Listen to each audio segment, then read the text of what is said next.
All right. I like those posters in the background. Thanks. I just got them up. I just moved, so Is that things is get where you do? posted. Is that where you do the podcast? Your little studio there? Um, this is where I work. Sometimes I record the podcast up here. Sometimes for noise, I go in one of the rooms. So I don't have like a real setup yet. That's cool though. So your work office is decorated like that. Yes. That is badass. I love that. Yeah. Um, so first off, I just want to say that I'm really enjoying the podcast, your X-Men Unraveled podcast, because Thanks.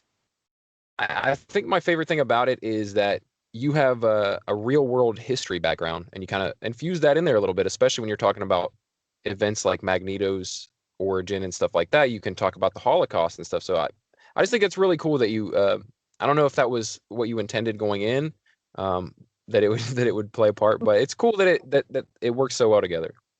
Thanks. Yeah, I wasn't sure how people would like it because my sort of, I don't know, automatic thing is to always talk about history. Went to school for it and stuff, so it's like my thing.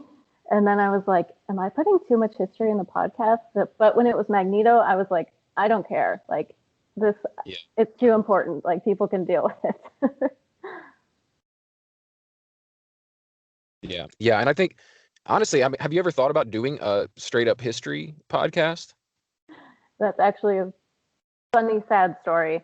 I had one with one of my Oh, friends, and we did about 7 episodes or so. And then I was doing most of the research, writing the outlines, and then like she would like take her parts and like, kind of put them in her own words or add stuff to it. mhm. Well, then I edit everything. And so she got really mad about that. Didn't tell me until she like exploded Yeah. about it. And so the podcast is over. We're not friends anymore. Oh, no. Oh, So no. I actually wanted to do my own history one. Then I Mhm. decided that was a little sketchy just with the timing with that whole thing. So it's like, I'll just go in a different direction and maybe do another history one down the road. Okay. Well, so then how did you get into deciding that you wanted to do an X-Men podcast and the idea of doing it chronologically, which I think is really cool? How'd that come about? So mainly because I've always wanted, like, I've looked at the list a million times because I wanted to read the podcast or the comics in order. Mhm. Um, but it was always just like, oh my God, it's so much. And so I was like, you know what? If I do a podcast about it, then I have to do it. Like, I have to do the reading, I have to figure it out. So it was like a way to motivate myself, but then also have, you know, my podcast that I could do on my own and just kind of do my thing. So it was a combination of both. I always wanted to read it, but never got around to it. So, well, what is your kind of history with the comics? Where did you grow up reading comic books? Was it something before like the MCU and stuff? Were you already into that genre of? So I was always like interested in the comics, but I wasn't ever like a regular comic reader. My dad, he was all about Spider-Man and Captain America, and so he would take me and my brother into comic shops all the time. And so I was like around it, but he didn't really buy us comics. I think he just assumed we'd destroy them or something. And so then I think the X-Men the cartoon was probably like how I like got into it. Cause then when he took us to the store, I'd be like, but I want this X-Men comic. So he like let me buy a couple of, well, he bought them for me. I was like 6. And so, yeah, he would just buy them. And so the X-Men have just always been like my thing as far as Marvel goes. Yeah, same here. So I think the same with me. I got into it through the cartoon mainly, and then that evolved into like I would see comics at the grocery store, and the comic books is like, oh, this is the same characters from that show that I like. So Mm-hmm. yeah, and it evolved. But X-Men have always been my favorite, and especially Wolverine. So I'm loving the stuff that you're doing right now, this early Yeah. stuff. Um, but yeah, so all right, like I love history. I could talk about like history all day and stuff. I actually like I'd say my podcast listening is like half and half. It's like history podcasts and then like historical myths podcasts and then nerd podcasts. Like that's Yeah. pretty much what I'm in. But yeah, we could be here all day talking about history and also comic book background, but you want to jump into the show? Let's jump into All right. episode 2 of Loki. Okay. So, so first of all, I want to get your initial thoughts going into the series. Like, were you already excited going into this series? Was it something you were looking forward to? And then also, what are you thinking so far? So I was a little iffy on the show just because Loki has been so like in and out. He's been the bad guy. He's been dead. He's all these things. So I was like, what are they going to do with Loki? Like, how is this going to be interesting? But I do love Loki. So it was like, I was just sort of torn. Like, is it too much? Is it going to be good? Like, how are they going to do this? So I was excited for it, but also just nervous, I think. But so far, I have really been blown away. Like, I thought WandaVision was like the best thing on TV ever. And I was like, nothing's ever going to be as good. But I know it's only 2 episodes in, but I am like absolutely hooked. I think it's so great so far. Yeah, that's one thing I like about these series is that like there's something for everybody. So there are people who loved WandaVision and like that's their jam. And then Falcon and the Winter Soldier is very different. It's very grounded, very Captain America like, which is my favorite thing. Like from the films, I'm a huge the Cap trilogy is like the pinnacle for me. So I really love Falcon and the Winter Soldier. Um, Probably over WandaVision, honestly. But this Loki series, it's dealing in the kind of magical stuff some more, but it's it's different because we're dealing with time travel and this whole different multiple universes and stuff like that. Like it's different than WandaVision. It's different from Falcon and the Winter Soldier, um, and I think it's shaping up to be like maybe the best one yet. Like it's just been really fun to watch. And you get the speculation that we got from WandaVision, where like each week you're like, oh, what's this mean? What's that mean? Trying to figure it out. But it's a different thing. I'm liking it. I'm liking it as well. Yeah, it's so fun to see all of the like kind of like weird stuff from the comics finally come into Yeah. the MCU in that like we saw like the mystical stuff with Doctor Strange and then a little more with WandaVision, but now they've just gone like full like time travel, mystical magic stuff. Like it's all here now and it's so exciting to see what they're gonna do. Yeah, and it's honestly in the beginning of the MCU when it started to come together as like, oh, they're gonna keep building this out bigger and bigger, and telling different stories. I was iffy, like when they did like Guardians of the Galaxy, I'm like, like I don't know, you know what I mean? Like I didn't know much about those characters, and then also just dealing with space and stuff. Like I was wondering how they'd be able to pull it off and if they'd be able to keep it all together, but they've done it so well. Like the whole uh Infinity Gauntlet story, like I was worried that that wouldn't translate to screen very well, um Mm, and without being really cheesy and silly, but wow, it's like, and so I trust them with anything now. Like they've done that, now I trust them to do whatever they want to do. And if they want to go with time travel, if they want to go with um the multiverse, like I'm here for it 100%. yeah, right. It's so great. So I was kind of the same as you too. Like going into Loki, I wasn't like, like I wasn't super pumped about it. But once I saw that trailer was awesome. Like I saw that trailer, I was like, okay, this might be the best series yet. Like it looked really good. But I've been tricked by trailers before. You know what I mean? Like you see a trailer. Uh, Um, what's funny about that trailer is like most of the dialogue from it we've seen now in just these first 2 episodes. There's a couple things like action scenes that we haven't seen yet, but most of the dialogue we've heard, like all the stuff that kind of gives us the background on the TVA and tells us what's going on in the world. So I don't know. I don't know. I don't know what they're going to do next. I don't know. I have some theories, which we'll get into later about where the series is going, but yeah, we should probably jump into the episode a little bit. So something I noticed about, oh, you know what? Actually, I have something written down here. So have you ever seen the show Sliders? It's like a no. 90s. Okay, so it's this 90s. was on when I was a kid, and I didn't pay much attention to it then, but I found it again later, and it's literally this.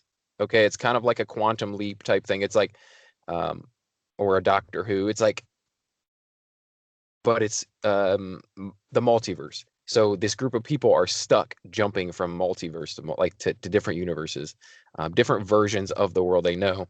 And this series is like, it's reminding me of that, because like when we got the branches going out, that's exactly what it is. But since you don't know anything about that series, I'm not gonna like go down that hole. Um, okay, so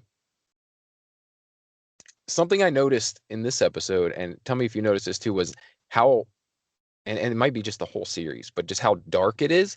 It seemed almost scary. Like there was some horror elements going on throughout this. Like I was genuinely on edge, especially later in like the hurricane parts and stuff like that.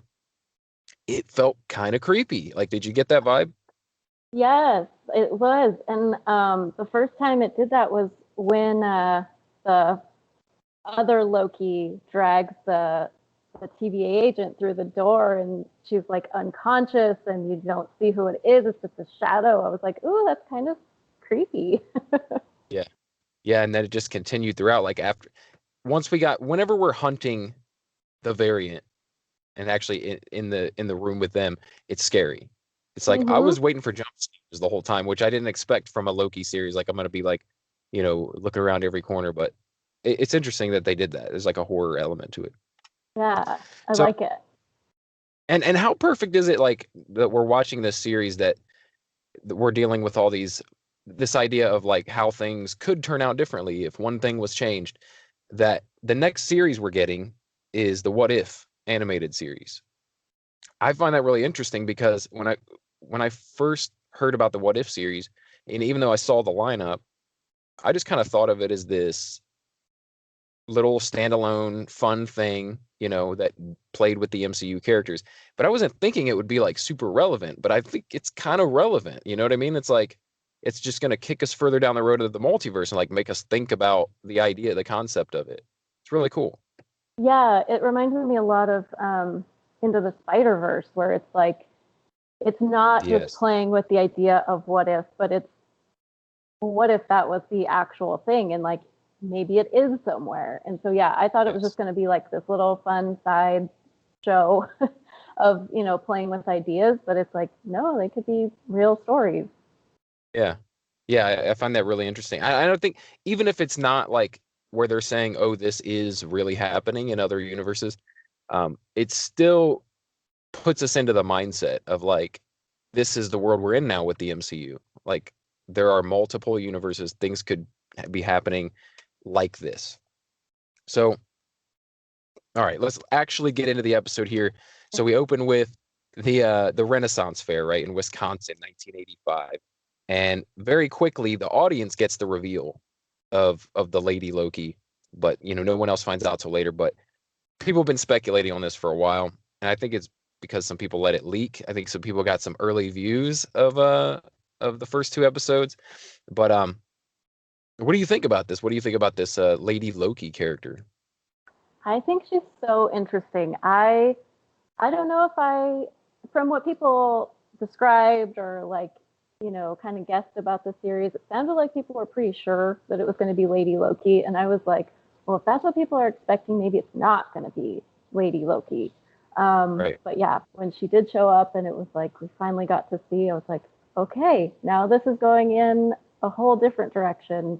I think she is going to be so interesting. I'm torn because they, in that first scene, she comes into that song, Waiting for a Yes. Hero, or I Need a Holding out for a Hero. hero. Yes. Hmm. And it's like, Yeah.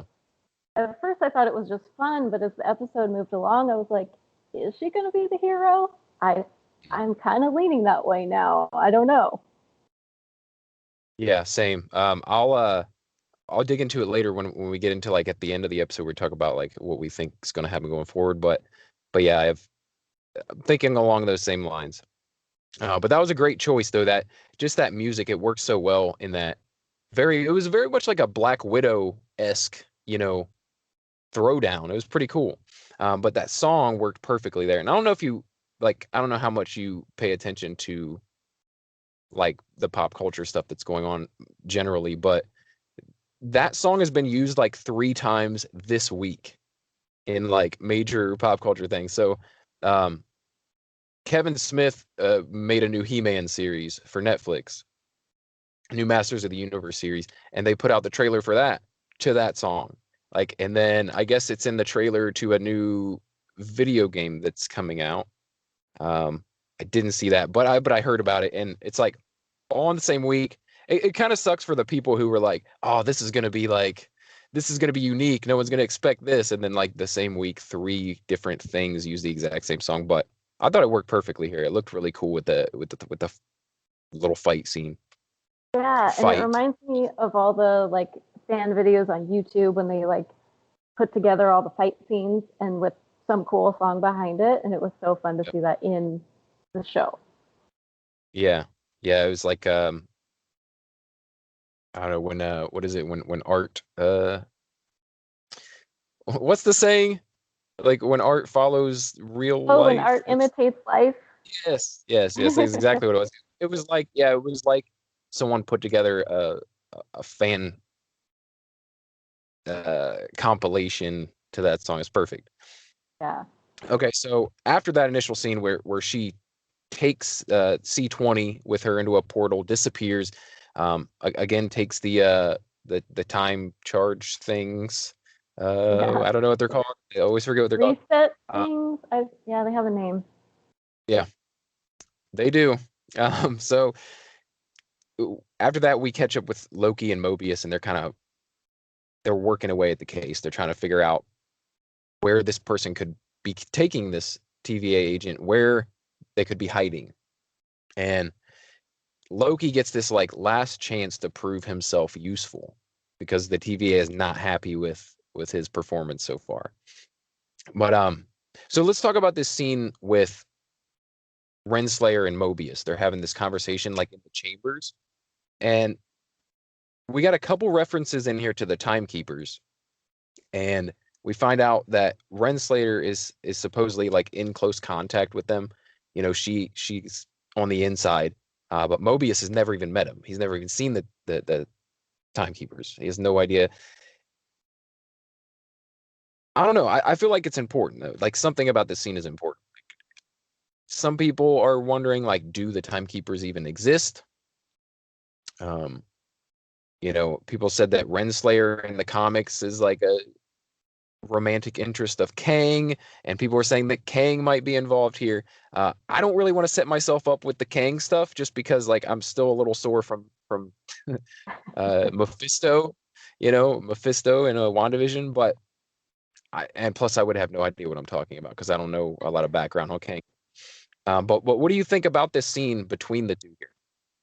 So I don't know, this episode I'm totally in on the like she's working with Kang or something. Like and I was thinking about it too, because the actress who plays her, she just has like this perfect, sweet, pretty face. Like you just look at her and you like want to trust her and you want to think that she's good. Like she just has that sort of face and that just she just seems so sweet and trusting or trustworthy. And I Hmm. think like the way the show has gone, I don't think that's going to be the case. And since her character does have the ties to Kang in the comics, like, I don't know. That just seems like there has to be something there. And that was one Yeah, other thing I thought about a lot in this episode is like the show is sort of like taking on the character of Loki and that it's always messing with the audience. Like it's real like you watch it and everything you see you're second guessing because you know it's like trying to trick you. And yep, so having her tied to Kang and that just makes you question the whole TVA and I don't know, they seem real shady to me now. yeah, yeah. And I'll go into that more later because I have the same exact feelings about the TVA. Like there might be something nefarious going on here. Um, Yeah. And then that with not even Mobius, knows about. You know what I mean? Like yeah. I don't even think he's in. Like he has no idea the uh the stuff that's going on with the TVA. So it'd be interesting. But go ahead. What were you saying? Oh, I was just gonna say, it seems like Mobius, he's definitely on the outside of whatever's going on with the TVA, but he's like totally the burned out bureaucrat, and like you can tell he's like suspicious of something because he's talking about her analyst on the side, like he doesn't know who it is. All this weird stuff keeps popping up, and it's like, who's the analyst? Like, who Yeah. who does she have also working for her? Yeah, and also the fact that he keeps making it a point to say like, "Oh, I've never seen the Time Slayer." So I mean, Time Slayer. What's the Time Slayer? All right, the Timekeepers. He's like, "I've never seen the Timekeepers," you know, and he makes it a point to say that, like, and it makes it feel very much like I don't even know if they're real. You know what I mean? Mm-hmm. And then we get more references later too with the conversation with him and Loki that we'll get to, but like the jet ski conversation, which is fantastic. I love that. Um, but so during this conversation, we also learned that Mobius, he's maybe kind of been a bit of a rebel himself. Like he's complaining about the variant Loki and being like this rebellious kind of um, troublesome person, and she's like, "Oh, that kind of reminds me of someone else I know." So I thought that's interesting too, and that might lead to you know uh, it may give us some clues into how he's feeling about this whole like situation. Like you said, kind of burned out, um, maybe a little curious as to what's going on behind the scenes. But I'm loving the relationship between Mobius and Loki because like obviously it's like at the forefront of the show. It's like but the banter between them is so good. And they not only is it funny, there's these like sweet kind of moments, like where you're not sure, like Mobius will do something where you think that he feels for Loki, you know what I mean? And I think Renslayer even said something like he has a soft spot um for lost causes or something like that. She says something like that. Mm-hmm. Um but basically he likes, he likes to help out people in need or whatever. I don't know. He feels bad for Loki. But then he kind of plays it off when he's talking to Loki. Like he's like, well, I don't know. Is it that? Is it that I care about you, or is it that I just want to get the job done? Like I think it's really interesting though how it's back and forth. But I think there's definitely a real kinship that's going to form there. And so whatever happens going forward, like in the series, I think that it's going to be Mobius is going to be torn between like you know his relationship with Loki and his job with the TVA. Yeah, it seems like he turns into a different person around Loki, to where he, with Renslayer, he says, "I don't know, I've never met the Timekeepers." But then when he's talking to Loki, he's like trying to like reinforce his beliefs and say, "No, this is what I believe." Like it's like he's trying to tell himself that as much as he's trying to tell Loki that. And Hmm. just kind of seeing them play off of each other, they're both playing a game, and just to see, it feels like Mobius has the upper hand most of the time, but I think Loki is affecting him more than he even wants to realize that he is. Yeah, yeah, and I get that Mobius let's get into the jet ski scene, okay? Because he early on, I think I'm jumping ahead a couple scenes here, but in the beginning of the episode, Loki's reading this magazine on jet skis, and we find out that it's Mobius's magazine that he had laying there, and they have this conversation like he's like, why jet skis? Why? And he goes into this like he has this reverence for jet skis. He's like in the early 1990s, like this perfect invention was crafted, and not only is that just cool, like I love that. I think it's hilarious, but it gives us a little bit of insight into like how you were saying that Mobius is maybe a little burned out, like and I feel like, and we find out he's a little rebellious. I feel like he's kind of like an Agent Smith, right, from the Matrix. Like maybe he just wants to get out, just see what it's like. Just somewhere in him, he wants to like be a real boy, and Yeah, and I just I'm gonna put it out there. If we don't see Mobius on a jet ski by the end of the series, I think we should riot, 100%. I think so. Right outside wherever Marvel works. Yeah, It's it has only to. It right. has to. Yeah. So Loki develops this theory of where the variant might be hiding, right? He's hiding in these apocalyptic events. This is genius. This is, I was blown away with just when this happened. I was like, oh my God, who thinks of things like that? Like, that is incredible. Like, the writer who came up with that, give that person all the monies, all the monies to that person, because I never would have thought of something so creative. Like, of course, that's a perfect place to do nefarious things, like to hide. Yeah. That's genius. And only Loki would have been the one to figure that out. Like, it was just so good because it was like, how are they going to find, like, even though it's Loki, like, clearly this variant has been on the run. They just can't catch this Loki. And so to see him just kind of look at everything, and only with his mind, I think, could he have figured it out. Yeah. Yeah. It's perfect. I can't get over how clever it is that's what they came up with. Because yeah, I mean, I think that sounds like a fun writer's room. You know what I mean? Like, sitting around figuring that one out. And I bet some guy was like, oh my God, you solved it. Like, this is it. This is the thing. I don't know. I get blown away. Just, I get really caught up in like creative stuff like that where I imagine how it happened, how they Mm-hmm. came to this. But I think it's really cool. Okay, Yeah, I so don't know how they thought of it. they go to Pompeii to test the theory out. And there's another great scene. Mobius is all nervous about, creating another branch. But Loki's like, he's like throwing stuff around. He's setting the goats free, which was a nice little like kind of meta thing. Yeah. And he said, and he's telling everyone they're about to die in their native language. So, if it doesn't work, this is definitely going to create a branch. Okay, so, but the theory's proven correct. It didn't affect the timeline in any way. Um, and they start looking, that they figure it out. Like, yes, that's what's going on. She must be hiding in these apocalyptic. Actually, they don't even know it's a she yet. They don't know. Yeah. They have no idea. I keep forgetting. But so they start looking through these surprise apocalyptic events, the ones that they had no survivors. And it paints kind of a bleak future, doesn't it? Like, when it shows little bits of like what happens in the future. Oh yeah. I was like, wow, I was surprised for Disney. They went real heavy-handed with the climate change consequences. I Yeah. was like, oh wow, they like did not pull any punches there. It was all like, it was all climate change related, like massive events. And what's cool is the one that they end on, the hurricane.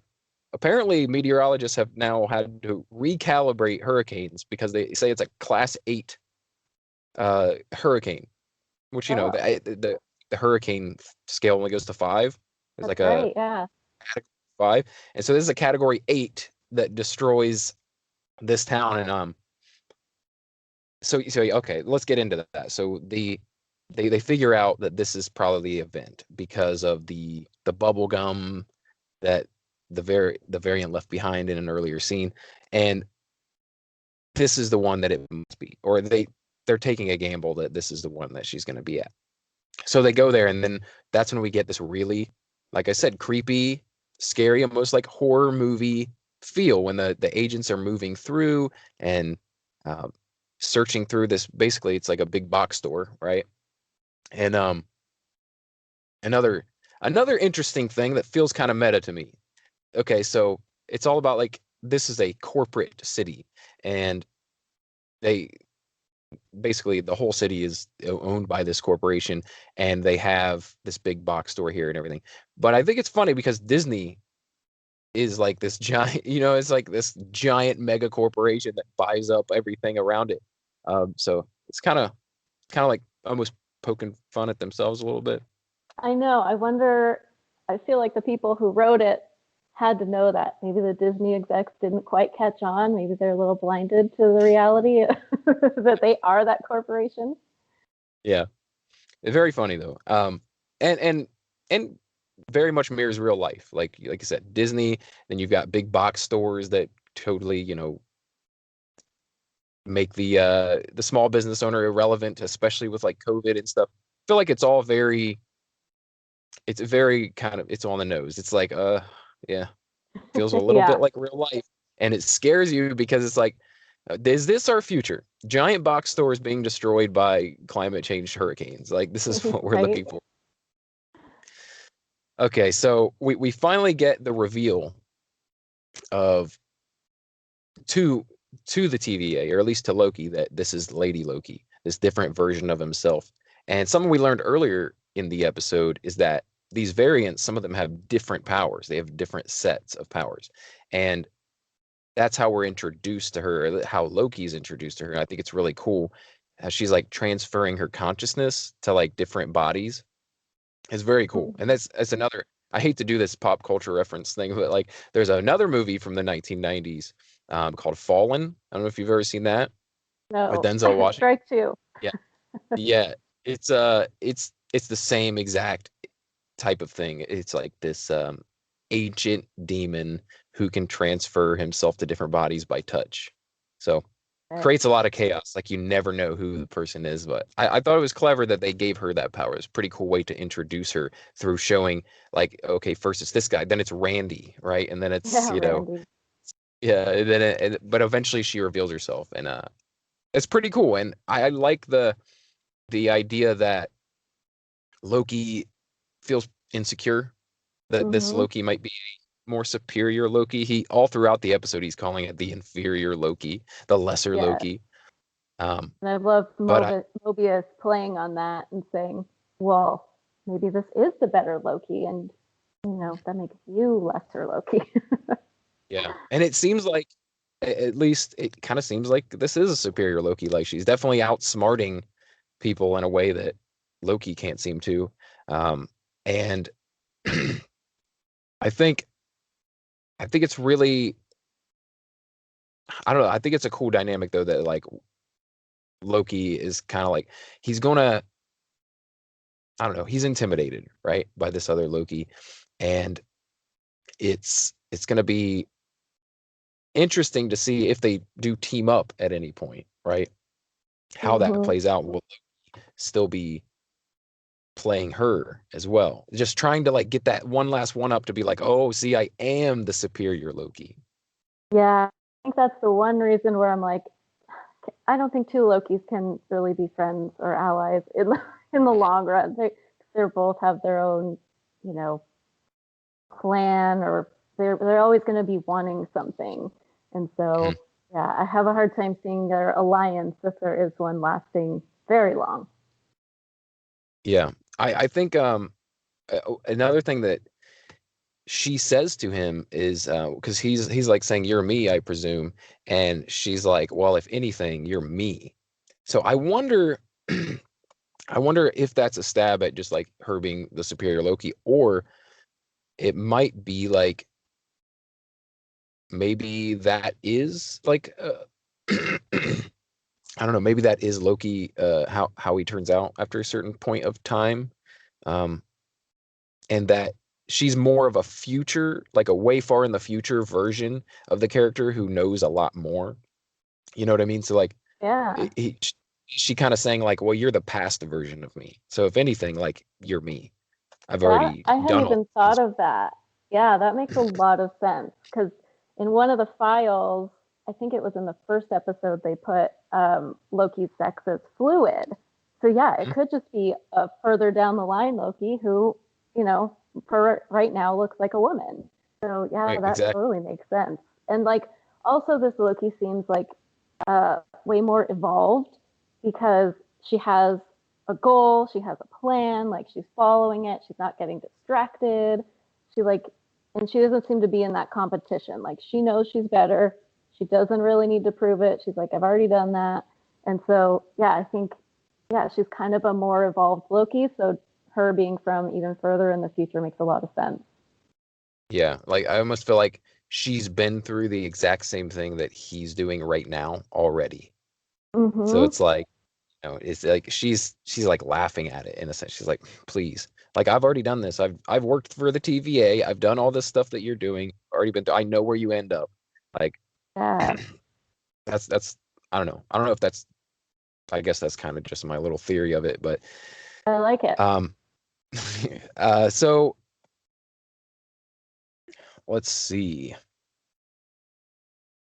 Okay, so the first time I watched this, I was a little confused, and I think I've watched it like 3 times now just to try to figure it out. But I think what the Lady Loki is doing at the end of it is like she's opening all these portals, right? And then she's sending the devices through them.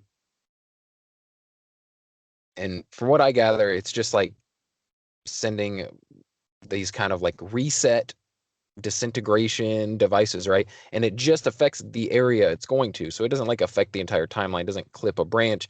It just resets that area. So it's going to create tons and tons of branches. And then we see a little a little, what do you call, I don't know. We see a little computer screen where the we see the timelines branching, and that was from the Yeah. trailer as well. And that's what got me excited about this. I'm like, oh, is this how they're doing? Like this, is this the real kickoff of the multiverse? Right? Is this how we got there? Or there's multiple universes, and Doctor Strange is going to be caught up and trying to fix things. And um, but I I guess that's what happened. Like she sent the boxes or the reset charges things through all the portals, and that's what's going on. She's creating a bunch of events that can't be ignored, so it's going to create tons of branches. Is that essentially what you got from it? Yeah, I was wondering exactly like how it works. Like, is she resetting a reset? Like, what what are those reset charges doing when they get there? So I hope they show that soon.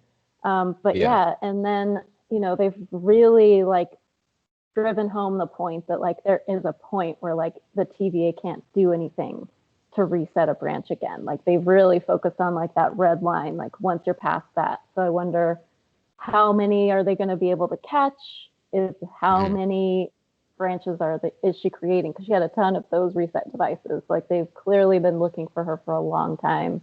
Um, Yeah. but yeah, so yeah, that's what it sounds like to me. Like she's sending it back. She wants to create all this. I mean, it's hard not to just reference the Doctor Strange movie, like Multiverse of Madness, because like that's what Hmm. she. It seems like she's made. Yeah. Yeah. And I wonder too, because I have this ongoing kind of conversation, I guess, with all my guests, but I feel like in these series that they can't do like they can do a lot in within each series, but by the end they kind of have to leave the characters where they left them for the movies and for the general audience to not be too confused when they go back to the theater, right?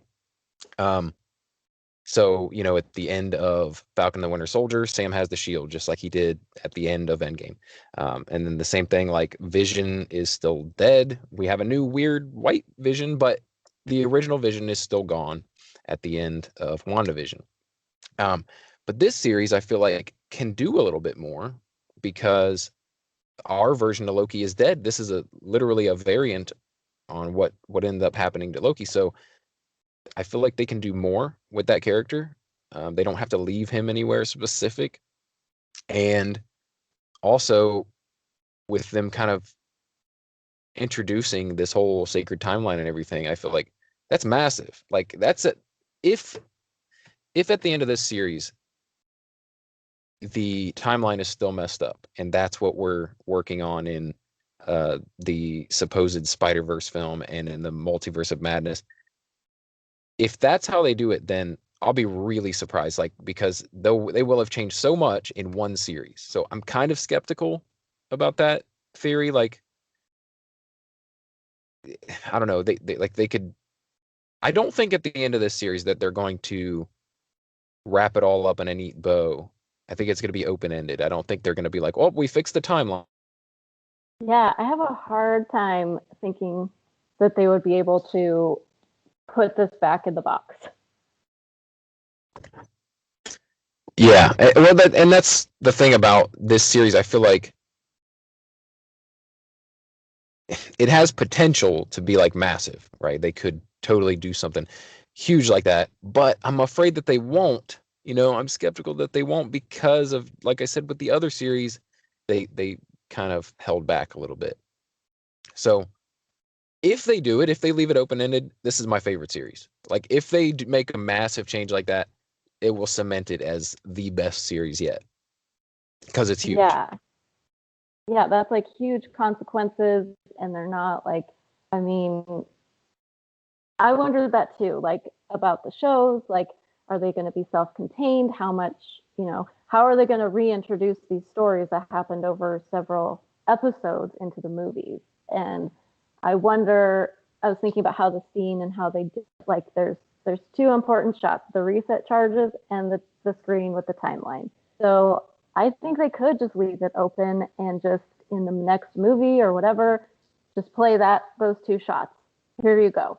If you want to know more, go watch Loki. If you don't, this is your catch up. Yeah, I think starting off they do have to be cautious about not doing too much, but I think at some point they're going to have to just say, you know, keep up because this is what we're doing. Like the series Yeah. are the movies as well. So if you want to watch the movies and understand them, you gotta subscribe to Disney Plus. It's just the way it is. So And Disney, I can see Disney doing that in that, like, oh yeah, well, you've enjoyed these movies for all this time. And so now if you want to enjoy the movies, you have to pay us more to watch our Mhm. shows too. And they have Disney, so many people hooked. yeah, I know, and they'll just keep getting more. It's crazy. Like, and they're not afraid to ask for money. Like, I love that. The app is relatively cheap when it came out. I mean, they had some really good deals. They got a lot of people in really early because it was like what, $5.99. Then they had a deal if you bundle it, it was even cheaper. If you paid for a bunch in advance, it's even cheaper. So, but Disney is no stranger to saying they're not shy about asking for your money though. So I could see them No. upping prices. I could see them doing that. My family and I are actually planning a trip to Disney for next year, and it's insane. It is insane how much it costs to go to Disney. Oh I yeah. can't believe it. I can't believe someone would like have the audacity to say this is how much it costs to come to our park. It's crazy. But Yeah. I have young kids, so I'm gonna do it. I'm You gonna gotta enjoy get it. it. And it's always fun. Like that's the thing is like, yeah, they're always taking our money. Like Disney, whether you're going to the movies or going to the park or watching the shows, but we keep giving them the money because they keep producing. Like Yeah, even with these shows, kind of all over the place. Like I think everyone was a little skeptical about them. I mean, WandaVision and Falcon Winter Soldier, and now Loki. Like they're so just all over, but they've come through every time. So they yeah, know that they've got to put out like a quality product, and we will keep paying them. yeah. I feel like they're definitely earning my money. I don't feel bad about it. And Yeah, it sucks because I know I'm contributing to this giant mega corporation. I don't even care because they're entertaining me so much. Like I almost feel bad about it sometimes, but then I realize how much I love the movies that I'm like, just here, take all my money and just entertain me. yeah. We're all making a deal with the devil, but we're having fun in the meantime. uh, so, all right, as we're kind of wrapping up here, I have some theories of my own, but where do you think the series is going? How do you think it plays out? I know that's a big ask, but any ideas? Well, I just expect that all of these will make me look like an idiot down the road. Same here. I'm terrible at Because theory. that's Terrible. all they have done to me in the shows and my theories and everything. But I already said, I'm on board that Renslayer and Kang the Conqueror are working together. I think the TVA is like going to be the big in this show. I don't think it's Lady Loki. I think Yeah. I don't think that she's a hero because she is Loki. But I think that whatever she's doing, like there's the conversation with Mobius and Loki about free will. Like to me, it seems like the Timekeepers and the TVA have like imprisoned every living thing in this sacred timeline. And like they're timekeepers, but why do they get to decide that? Like I think Yeah. Lady Loki is like setting everyone free. That's my personal theory.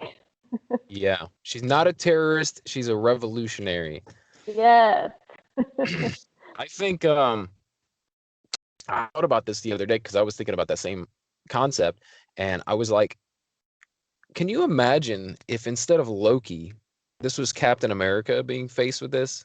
Like, you know what I mean? Like where he's dealt with these oppressive institutions in the past with Hydra and infiltrating the government and stuff like that, and even the government itself with the Civil War and the Sokovia Accords. So I was just imagining like Captain America would play well in this as well. I mean, I don't think it would be as fun because he's a uh, poster boy Cap, but like Loki makes it a lot more fun. But yeah, it's interesting that it's the same type of idea. Maybe if I agree with you, if it plays out that the TVA is actually the nefarious presence in this series, they're the ones that are kind of in the wrong, then yeah, I think in the end they come around with I think it's going to be Loki. I think it's going to be Lady Loki, and I think even Mobius. I think they're going to be a trio. I think it'll be the Three Musketeers at some point in the series against the TVA. That's I think so. right. Yeah, Yeah. and also my guess my even larger theory is that by the end of this series, the TVA will not exist anymore. So they will be destroyed, and that is why we'll be in this chaotic multiverse of madness, right? There's no one overseeing this timeline anymore. It's just everything's going crazy, and then Doctor Strange is going to put it all back together eventually. But yeah, Yeah. I think the TVA is gone after this series. Like, maybe they'll make an appearance somehow or somehow come back into play later, kind of like Hydra did. But I feel like that's how this series ends. Like the TVA is no more. Now no one's driving the train. You know. Yeah. Yeah. I think it has to, because I think that was a question a lot of people had in like the first episode. How do you have this organization with this power over everyone? Like it's almost too much, and Mhm. so I don't think it can keep going. Yeah, and it kind of makes it boring if that's the case. Like, if there's only one way everything could play out, and we know that it's the timekeepers that decide this and the TVA that enforces this. It I hate the idea of things being predetermined. I guess that's just the Mm-hmm. human. It's like I want to believe I have free will, um, and so yeah, we want our characters to have that same free will, and And I want we don't want anything to be predetermined in what we watch. We want it to be no, like, yeah, yeah, want it all be a surprise. And I want Mobius to have free will to get a jet ski. yes, yes. I think that well, I think it's a way to wrap up the show. So Noel, thank you for coming on the show, and I really enjoyed having you. It was a great conversation, and I hope that I can get you back for another series, or even maybe the Loki Roundtable, because we like to do that at the end of each series. So if you're interested in Yeah. that, I'd love to have you back. But thank All you. right. Yeah, that would be awesome. Thanks for having me. All right.